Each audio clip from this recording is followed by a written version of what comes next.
friends, it's Jessica from Three Rivers Homestead, and I'd say a month ago I did a video on my top 5 favorite things to water bath can, and I thought today I would follow up and share my top 5 favorite things that I like to pressure can.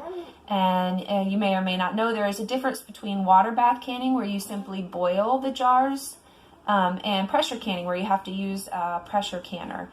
And low acid foods, such as meat, maybe beans, vegetables that aren't pickled, have to be pressure canned in order to be preserved safely. So those are the things that I'm talking about today. And a lot of these things are things that I don't even do during the busy gardening season. A lot of these are things that I prefer to do in the off season. And so if you're someone who maybe has been intimidated by pressure canning and didn't pull the plug and decide to do it this summer while the garden was producing, maybe you can take some time this winter to try some of these things that I mentioned, because these are things that you could even purchase from the store and try to pressure can yourself to make foods that are in the jar, pre-cooked, and convenient to make meals. So let's go ahead and get started. These are my top 5 things that I like to pressure can. Okay, so number 1 on my list is the thing that I always tell people to start with. If you're new to pressure canning and you're worried you're going to mess up the food and not do it right, start with dried beans, because you can buy them very cheap in the store and kind of experiment with the pressure canning process with those beans. So I always recommend people, if you want to get started and you're not so sure, just buy a bag of dried beans, pressure can them up, and it's one of my favorite things to pressure can because it's so cheap and cost effective. Buying the pre-cooked canned beans in the store is just such a waste of money when you can get, double the amount dried and then just can them yourself. And then you have the cooked beans ready for meals, because sometimes that's what holds me back from cooking with beans, is that I don't have the time, or I maybe didn't have the foresight to soak my beans overnight and get them prepared for the next day for the meal, and then they take so long to cook. But if you already have them pre-soaked and they're cooked in the can and in the jar, and all you have to do is dump them out and your meal is ready, it's just so nice and convenient, especially for a busy mom. So I highly recommend dried beans. And if you want to learn more about my process for canning beans, I've posted about it a lot on my Instagram account, and I believe I have it saved in my stories, so you can find out about that there. So another thing that you can pressure can if you're new to canning and you're kind of worried about doing it wrong and ruining all of that produce that you worked so hard to grow, or the meat and things that you worked so hard to grow, is to maybe try broth. I love pressure canning broth.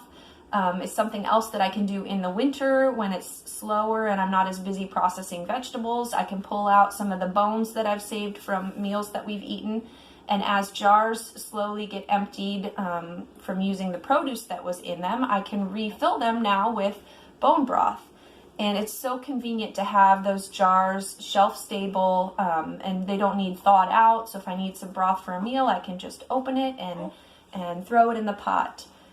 So don't be afraid to try canning your bone broth. If you've mastered the bone broth, the next step is to just can the meat in the broth.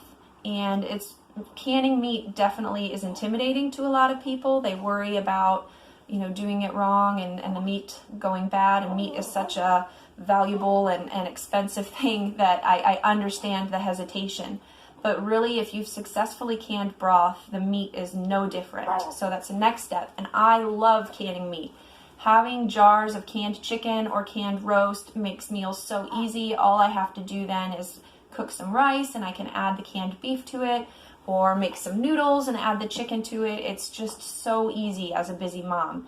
And so what I generally do is, as our laying hens get older and they're no longer productive, those hens get butchered, and then that stew meat gets canned and is on the shelf. It's great for chicken salad, it's great for chicken noodle soup, and it's just such a blessing to have it and not have to worry about thawing it out on those days where you just need something quick to eat. So please don't be afraid to can your meat. You can do it safely, and if you've mastered the beans and you've mastered the broth, it really is no different. Another logical step up from canning broths is to then just go ahead and can soups. That's the 4th probably favorite thing that I like to can. anything from French onion soup, tomato soup. We do another tomato-based vegetable soup. And it's just so nice to have it all ready to go. And if it's a busy day where we were running errands and I come home and I don't know what to make for lunch, I can just pop open a jar of that soup and the kids have a meal with zero effort on my part. And so if you have the broth and you have the meat and you already know how to can those two things, all you have to do then to make soup is add some vegetables to it. And there are some great recipes out there that you can try.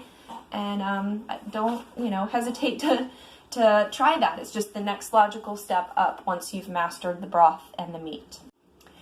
And so my last favorite thing to pressure can is going to be pretty obvious. It's probably what I do most, and that would be vegetables.